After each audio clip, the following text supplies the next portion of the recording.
Hello my dear students, आज मैं आपको 11th क्लास का चैप्टर 1 का लेक्चर 2 पढ़ाने जा रहा हूं, जिसका है topic mole concept. Mole concept मैंने आपको इससे पहले वाले लेक्चर 1 के अंदर पढ़ा दिया है।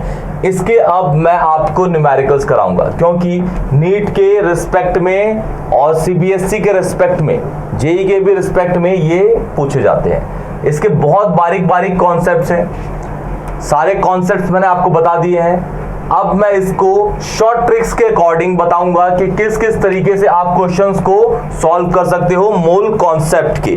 तो चलिए स्टार्ट करते हैं अपना प्यारा सा लेक्चर हमारे प्यारे से चैनल स्टडी क्लब 24x7 पे। अगर आपने इस चैनल को सब्सक्राइब नहीं किया तो प्लीज सब्सक्राइब कर दीजिएगा, लाइक करिएगा, और अगर कोई भी इस टॉपिक के अंदर डाउट मिले तो हमें कमेंट सेक्शन में बताइए, हम उसको प्रॉपरली आपको सॉल्व करके उसका आंसर देंगे।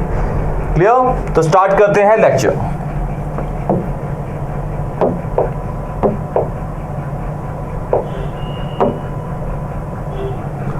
मोल कॉन्सेप्ट, इसकी हल्की सी झलक दे देता हूं मैं आपको। मोल कॉन्सेप्ट जैसे एक दर्जन के अंदर 12 केले होते हैं। एक दर्जन के अंदर मतलब एक फिक्स क्वांटिटी है, वो है 12।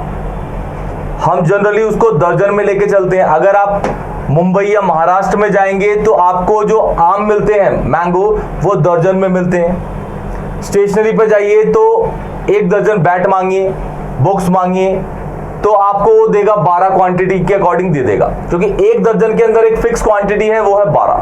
सेम ऐसे ही होता है 1 मोल। 1 मोल के अंदर एक फिक्स क्वांटिटी है विच इज 6.022, कहीं कहीं 6.023 भी होता है, हम 6.022 लेके चलेंगे। 1 मोल के अंदर 6.022 इंटू 10 की पावर 23 पार्टिकल्स होते हैं, एंटिटीज होती हैं, क्योंकि 1 मोल ऐसी चीजों के लिए ही वैलिड है जो माइक्रोस्कोपिक होती हैं, जिसको आप अपनी आंखों से नहीं देख सकते, और दर्जन उन चीजों के लिए होता है जो मैक्रोस्कोपिक होती है। मतलब एक दर्जन के अंदर हम ये नहीं कह सकते कि 12 इलेक्ट्रॉन्स हो सकते हैं, क्यों? क्योंकि 12 इलेक्ट्रॉन जो होते हैं वो आपके माइक्रोस्कोपिक पार्टिकल्स हैं।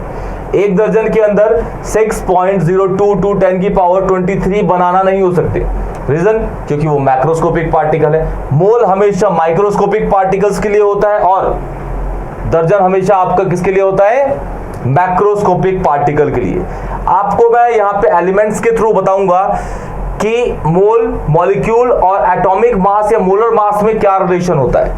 मोल, मॉलिक्यूल्स और एटॉमिक मास या मॉलिक्यूलर मास में क्या रिलेशन होता है, देखिए।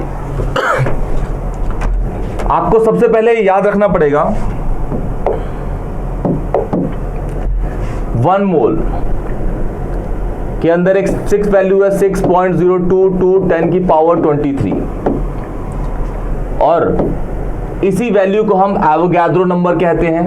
Na से इसको शो करते हैं, एवोगैड्रोस इसको कहते हैं, एवोगैड्रोस नंबर,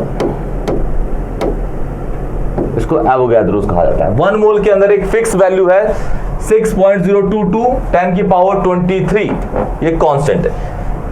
अच्छा, इतने मॉलिक्यूल्स का जो मास होगा, मतलब अगर आप मॉलिक्यूल, ये सपोज कह देते हैं मॉलिक्यूल्स है हमारे पास, क्या है ये? मॉलिक्यूल्स, ये मॉलिक्यूल्स है।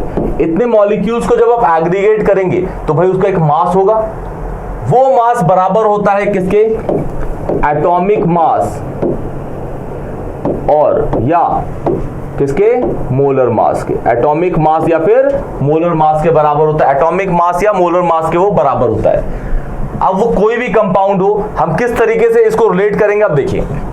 जैसे बात करता हूं मैं 1 मोल ऑफ CO2 है भाई मेरे पास, तो इसमें एक मोल CO2 में कितने मॉलिक्यूल्स होंगे? 6.022 10 की पावर 23 मॉलिक्यूल्स होंगे। हाँ भाई, मॉलिक्यूल्स हो गए। अच्छा, इतने मॉलिक्यूल्स, और किसके? ऑफ CO2, क्योंकि किसके रिस्पेक्ट में चल रहा है भाई? CO2 के। तो इतने मॉलिक्यूल्स को जब ऑफ CO2 को, इतने मॉलिक्यूल CO2 को जब हम एग्रीगेट करेंगे तो इसका जो मास आएगा, जब हम इसको वे करेंगे तो इसका मास जो होगा वो CO2 का मोलर मास होगा। तो CO2 का मोलर मास कितना होता है? कार्बन 12 प्लस ट्वाइस ऑफ 16, तो ये हो जाएगा आपका कितना 44, और ये 1 मोल के लिए है तो आपको वर्ड डालना पड़ेगा ग्राम पर मोल।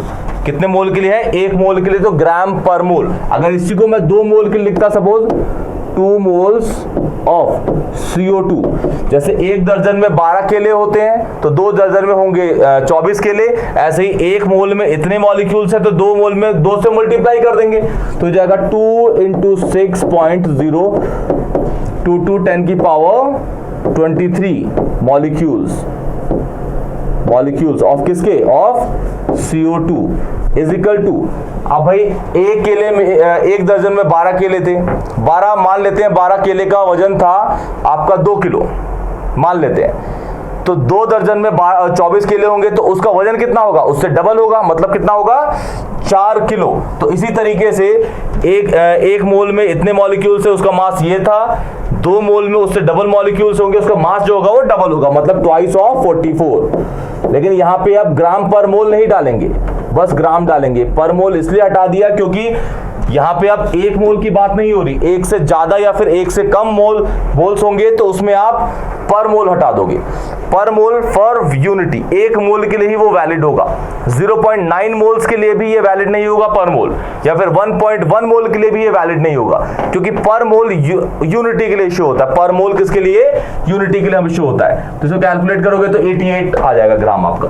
एक और देखते हैं, सपोज मैं बोलूं कि 1 मोल ऑफ ग्लूकोज C6H12O6, इसमें कितने मॉलिक्यूल्स होंगे भाई? 1 मोल के अंदर तो फिक्स क्वांटिटी है 6.022, लेकिन किसके मॉलिक्यूल होंगे? वो होंगे ग्लूकोज के। अभी तो हम CO2 की बात कर रहे थे, क्योंकि CO2 का मोल ले रहे थे तो CO2 के मॉलिक्यूल्स होंगे। अब ग्लूकोज के मॉलिक्यूल मोल ले रहे हैं तो ग्लूकोज के ही मॉलिक्यूल होंगे, तो होंगे 6.022 10 की पावर 23 मॉलिक्यूल्स ऑफ किसके? ग्लूकोज के। ग्लूकोज का फॉर्मूला हो रहा, अब मोलर मास डाल लेते हैं, 612 प्लस 12 × 1 प्लस 6 × 16, इन सबको जब आप ऐड करोगे तो आएगा 180। अब यहां ग्राम पर मोल लगाएंगे क्या? लगाएंगे, क्योंकि ये कितने मोल के लिए चल रहा है भाई? ये 1 मोल के लिए चल रहा है। कितने के लिए? 1 मोल के लिए। इसी तरीके से आप इन तीनों के बीच में एक रिलेशन है, मतलब मोल, 1 मोल बराबर होगा 6.022 10 की पावर 23 मॉलिक्यूल्स के, और जब उतने मॉलिक्यूल्स का वेट करेंगे तो वो बराबर होगा उसके एटॉमिक मास या मोलर मास के। यहाँ पे हमने मोलर मास ही देख लिए, क्योंकि ये भी एक मॉलिक्यूल है, ये भी एक मॉलिक्यूल है। अब मैं एक एटम के थ्रू लेके चलता हूं, जैसे मैं बोल दूं कि 1 mole of calcium is equal to 6.022 10 की पावर 23 मॉलिक्यूल्स ऑफ कैल्शियम होगा, और इतने मॉलिक्यूल्स कैल्शियम का जब मैं एग्रीगेट करूंगा तो इसका मास आएगा एटॉमिक मास, क्योंकि ये एटम है, एटॉमिक मास या मोलर मास के बराबर। अभी तो हमने मोलर मास ही लिए थे, अब इसमें एटॉमिक मास कितना होता है भाई इसका? 40 ग्राम पर मोल। कितना होता है जी? 40 ग्राम पर मोल। 40 ग्राम पर मोल। पूरी आपको मोल कॉन्सेप्ट, पूरा आपका मोल कॉन्सेप्ट मैं एक ही तरीके समझा दूंगा, वो है यूनिटरी मेथड। यूनिटरी मेथड से आपको मैं समझा दूंगा, ये पंगे लूंगा इसमें, ये वाले इन तीनों को रिलेट करूंगा और यूनिटरी मेथड लगाऊंगा, आंसर आ जाएगा आपका। कोई फॉर्मूला आपको यूज ही नहीं करना, एक फॉर्मूला याद नहीं करना आपको, बस यूनिटरी मेथड से आपको मैं करा दूंगा, पूरा का पूरा यूनिटरी मेथड से आपको मैं करा दूंगा। अब जैसे यूनिटरी मेथड होता क्या है, 1 दर्जन में 12 केले होते हैं, 1 दर्जन में 12 केले होते हैं, तो 1 किलो में कितने दर्जन होंगे? 1/12। 1 दर्जन में 12 केले होंगे तो 1 किलो में कितने दर्जन होंगे? 1/12, क्योंकि 1 को हम 12 से डिवाइड कर देंगे तो हमारा आ जाएगा क्या? 1 केले में कितने दर्जन होंगे। अब 2 दर्जन में कितने, 2 किलो में कितने दर्जन होंगे? तो 2/12। तो इस तरीके से आपको यूनिटरी मेथड यूज करना है। मैं यहां आपको एक बार बता देता हूं, देखिए, जैसे सपोज मैं करता हूं यूनिटरी मेथड, यूनिटरी मेथड 1 दर्जन में 12 बनाना है, सही है। तो 1 बनाना में कितने दर्जन होंगे भाई? 12 को नीचे भेज दूं तो 1/12 दर्जन इज इक्वल टू 1 बनाना। सही है, बिल्कुल सही है। अब 2 केलों में कितने होंगे, 2 बनाना यहां डाले, उधर भी मल्टीप्लाई करेंगे तो 2/12 दर्जन, मतलब इन शॉर्ट 1/6 हो जाएगा। 2 केलों में कितने दर्जन हो जाएंगे, 1/6। तो ये यूनिटरी मेथड है, हम जो भी चीज गिवन दी जाती है उसको हम 1 बना लेते हैं और हम क्वेश्चन को इजीली सॉल्व कर देते हैं। देखिए किस तरीके से स्टार्ट करते हैं। ये क्वेश्चन है आपके पास, क्या रखा है, calculate the number of moles present in 10 gram of glucose. तो पहले वही रिलेशन लिख लेते हैं। यहां पे जो कंपाउंड दे रखा है वो दे रखा है हमें कौन सा, ग्लूकोज। तो ग्लूकोज के रिस्पेक्ट में लिख लेते हैं 1 मोल, ध्यान से देखिएगा, 1 mole of glucose is equal to 6.02 to 10 की पावर 23 मॉलिक्यूल्स ऑफ ग्लूकोज। और ग्लूकोज का मास मैंने आपको बता ही दिया था 180 होता है, और 1 मोल के लिए चल रहा है तो पर mole of glucose, of glucose. Question में 2 चीजें होंगी, एक गिवन दी होगी और एक निकालने के लिए। अब देखिए इसके अंदर क्या है, हमारे पास 3 पोर्शन है, मोल है, मॉलिक्यूल है और मास है, मोल, मॉलिक्यूल और मास। लेकिन क्वेश्चन के अंदर 2 चीजें हैं, आपको गिवन दे रखा है ग्लूकोज का मास 10 ग्राम, लेकिन निकालना क्या है, मोल। ये रहा आपका मोल और ये रहा आपका मास, मतलब इसके अंदर मॉलिक्यूल को आपको यूज ही नहीं करना, इसको और इसको इक्वेट कर देना है। मतलब कहने का ये हुआ कि 1 mole of glucose, 1 mole glucose का मास जो होता है वो होता है 180 ग्राम पर मोल। सही है, 180 ग्राम पर मोल ऑफ ग्लूकोज।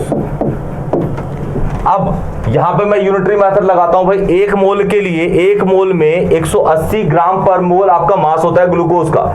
तो मैं 1 ग्राम के लिए निकाल लेता हूं। 1 ग्राम ही क्यों निकालता हूं, क्योंकि मुझे क्वेश्चन में गिवन दे रखा है मास, तो मुझे जो चीज गिवन दे रखी है उसको मैं 1 बनाता हूं। मुझे मोल मास में मास गिवन दे रखा है तो मास को मैं 1 बनाऊंगा, मतलब इसको मैं नीचे लेके जाऊंगा। मतलब कहने का हुआ 1/180 mole of glucose, moles of glucose is equal to 1 gram of glucose. एक ग्राम ग्लूकोज में कितने मोल होंगे, 180 को नीचे भेज दिया भाई मैंने। अब कितने ग्राम के लिए निकालना है, 10 ग्राम, तो दोनों साइड उसको मल्टीप्लाई कर दूंगा तो कितना हो जाएगा, 10 ग्राम of glucose, 10 gram of glucose, यहां भी 10 ग्राम ऑफ ग्लूकोज, ये कट गया, मोल ऑफ ग्लूकोज। तो कहने का मतलब हुआ कि 10 ग्राम ग्लूकोज के अंदर मोल्स कितने होंगे, 1/18। कितने होंगे, 1/18। ये आपका आंसर है। कितना होगा, लास्ट में आपको आंसर लिखना है। 10 ग्राम स्टेटमेंट में 10 ग्राम of glucose contains 10 gram of glucose contains 1/18 moles of glucose, moles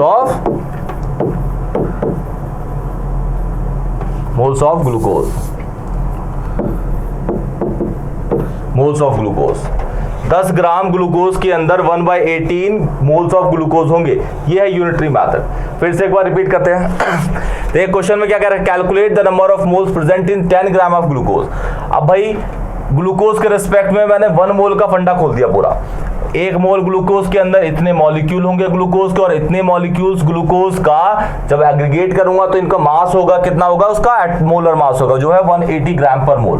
अब फिर क्वेश्चन में बोला है कि एक चीज आपको निकालनी होगी, फाइंड आउट करनी है, एक चीज गिवन होगी, तो calculate the number of moles. आपको मोल्स आपको यहां निकालने हैं और आपको मास दे रखा है, ये ग्राम में दे रखा है तो मास और किसका निकालना है जी, ग्लूकोज का। और मोल्स निकालने हैं, ऑब्वियस है वो मोल्स भी किसके ही होंगे, ग्लूकोज के ही होंगे। तो मैंने यहां देख लिया भाई मेरा मोल्स ये रहा और मास ये रहा, मतलब इसका तो मुझे कोई यूज ही नहीं करना, इसका मुझे कोई यूज ही नहीं करना, तो इसको मैंने छोड़ दिया। मैंने रिलेट किया मोल को और मास को। तो 1 मोल ऑफ ग्लूकोज के अंदर 180 ग्राम पर मोल ऑफ ग्लूकोज होंगे, बिल्कुल होंगे। अब क्वेश्चन में मुझे मास दे रखा है गिवन, तो मैं मास को 1 बना दूंगा। मास को मैंने कहां भेज दिया, नीचे। तो 1/180 मोल्स ऑफ ग्लूकोज के अंदर 1 ग्राम ऑफ ग्लूकोज हो गए। अब कितने के लिए निकालना मुझे, 10 ग्राम। तो 10 ग्राम में दोनों साइड मैंने मल्टीप्लाई कर दिया, यहां काटा और आ गया 10 ग्राम के अंदर इतने मोल्स होंगे किसके, ग्लूकोज के। इजी क्वेश्चन है। नेक्स्ट क्वेश्चन की ओर बढ़ते पढ़ते हैं, इसी तरीके से हम इसको अप्लाई करेंगे, unitary method, this is called unitary method बेटा। चलिए स्टार्ट करते हैं नेक्स्ट क्वेश्चन। नेक्स्ट क्वेश्चन है आपका ये, calculate the mass of CaCO2 present in 2 moles. 2 moles में आपको मास निकालना है CaCO2 का। देखिए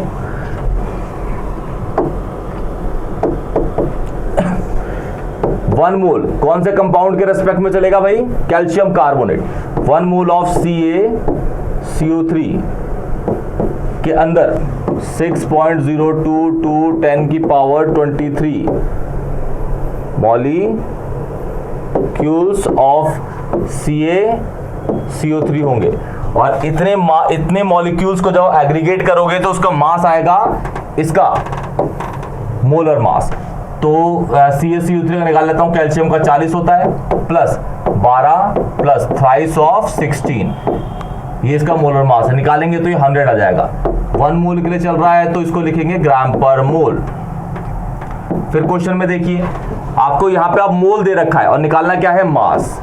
ये रहा मोल और ये रहा मास। मतलब फिर यहां पे मॉलिक्यूल को आपको रिलेट नहीं करना। इसका मतलब ये हुआ कि 1 मोल CaCO3 is equal to 100 gram per mole of CaCO3 of CaCO3। अब क्वेश्चन में फिर से क्या है? क्वेश्चन में आपको गिवन क्या है? गिवन है आपको मोल, तो मोल को आप 1 बनाओ। मोल को 1 बनाना ही नहीं है, क्यों? क्योंकि वो पहले ही से ही 1 है, तो आपको मोल को ही मल्टीप्लाई करना है। कितने मोल के लिए निकालना है? 2 मोल के लिए। 2 मोल मल्टीप्लाई कर देते हैं, तो ये 2 moles of CaCO3 is equal to twice of, अब ये 1 मोल के लिए था तो यहां पे ग्राम पर मोल लगा था, अब ये 2 मोल के लिए है तो बस ग्राम होगा। किसका? CaCO3 का। मतलब आंसर आ जाएगा आपका 200 gram of CaCO3। 200 gram of CaCO3, 200 gram of CaCO3। Clear? Easy है बिल्कुल। नेक्स्ट क्वेश्चन की ओर बढ़ते हैं।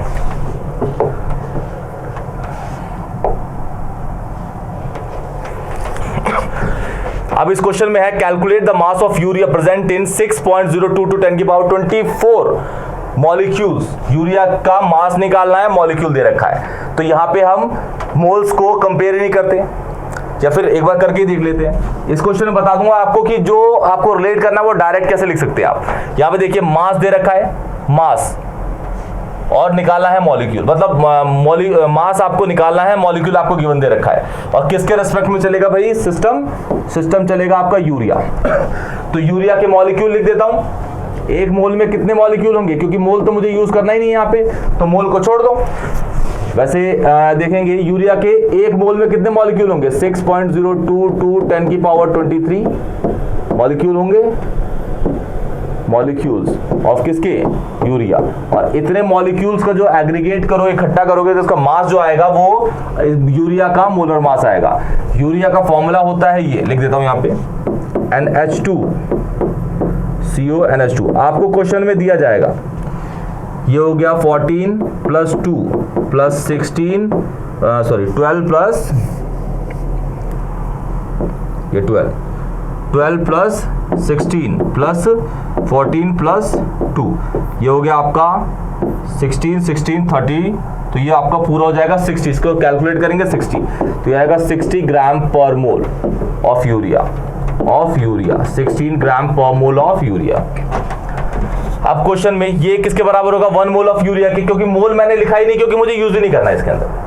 शॉर्ट आप लेते हैं, तो अब इसमें क्वेश्चन में मुझे मास निकालना है। मास मेरा ये दे रखा, मास मेरा ये दे रखा, ये है मेरा मॉलिक्यूल, ये मेरा मास दे रखा है, और ये मॉलिक्यूल। अब मुझे निकालना क्या है? मास और मॉलिक्यूल गिवन है क्वेश्चन में मुझे। कितना मॉलिक्यूल है ये?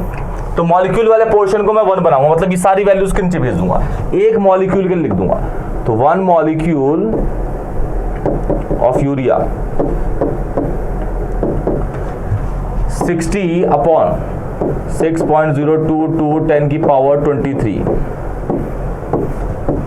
ग्राम ऑफ यूरिया, ये यूरिया है। अब कितने मॉलिक्यूल गिवन दे रखे हैं? ये वाले, तो दोनों साइड मल्टीप्लाई कर दो। 6.022 10 की पावर 24 मॉलिक्यूल्स ऑफ यूरिया,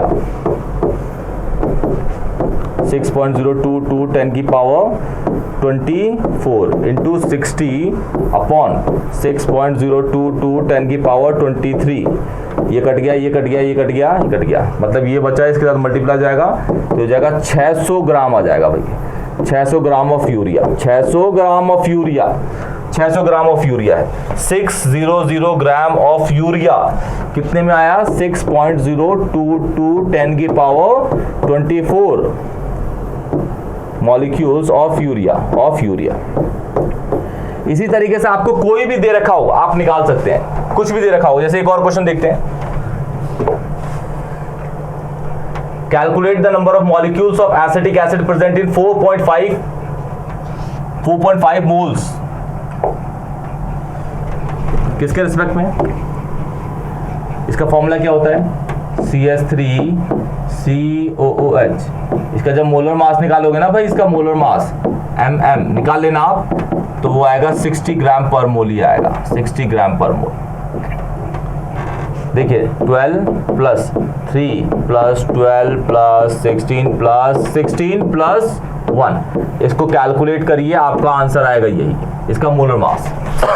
अब यहाँ पे आपको देखिए मॉलिक्यूल निकालना है और मोल दे रखा है, तो इसमें मास की जरूरत ही नहीं है, मॉलिक्यूल निकालना है और मोल दे रखा है, तो 1 मोल के लिए डाल देते हैं एसिटिक एसिड के लिए, 1 mole of CH3COOH is equal to 6.022 10 की power 23 molecules of acetic acid CH3COOH। एक मोल में इतने मॉलिक्यूल होंगे, तो 4.5 मोल्स में कितने होंगे, मल्टीप्लाई कर देंगे, 4.5 moles of CH3 is equal to 4.5 into 6.022 10 की पावर 23 मॉलिक्यूल्स ऑफ CH3COOH। अच्छा, आपने यहाँ मॉलिक्यूल तो निकाल लिया। अब ये मॉलिक्यूल, अगर क्वेश्चन में एक और चीज दी जाती है कि भाई क्वेश्चन में मैं ऐड कर दूं also calculate the number of atom, इसी में आपको नंबर ऑफ एटम, मॉलिक्यूल तो निकाल लिया, नंबर ऑफ एटम निकालने हैं, तो नंबर ऑफ एटम कैसे निकालोगे, ये तो आपने मॉलिक्यूल निकाल लिया, ये आपने मॉलिक्यूल निकाल लिया, इसको मल्टीप्लाई कर देंगे, मॉलिक्यूल आ जाएगा। अब मुझे नंबर ऑफ एटम निकालने, क्या निकालने, नंबर ऑफ एटम, तो मैं इसी क्वेश्चन के लिए नंबर ऑफ एटम निकाल कर दिखाता हूं। पहले देखिए जो फॉर्मूला है हमारा, कंपाउंड जो है वो है CH3COOH, इसमें कितने एटम है, कार्बन का 1, इसके 3, 4 हो गए, ये 5 6 7 8, तो इसमें पूरे एटम है 8।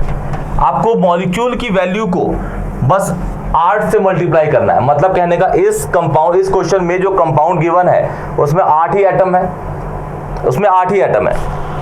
अगर कोई दूसरा कंपाउंड होता जैसे CO2, तो मैं मल्टीप्लाई करता 3 से, क्योंकि CO2 के अंदर 3 ही एटम है, यहाँ पे 8 एटम है, इसलिए मैं 8 से मल्टीप्लाई करूंगा। तो स्टेटमेंट क्या लिखूंगा, नंबर ऑफ एटम्स, इस क्वेश्चन के रेस्पेक्ट में लिख रहा हूं, number of atoms present in 4.5 moles of CH3 is equal to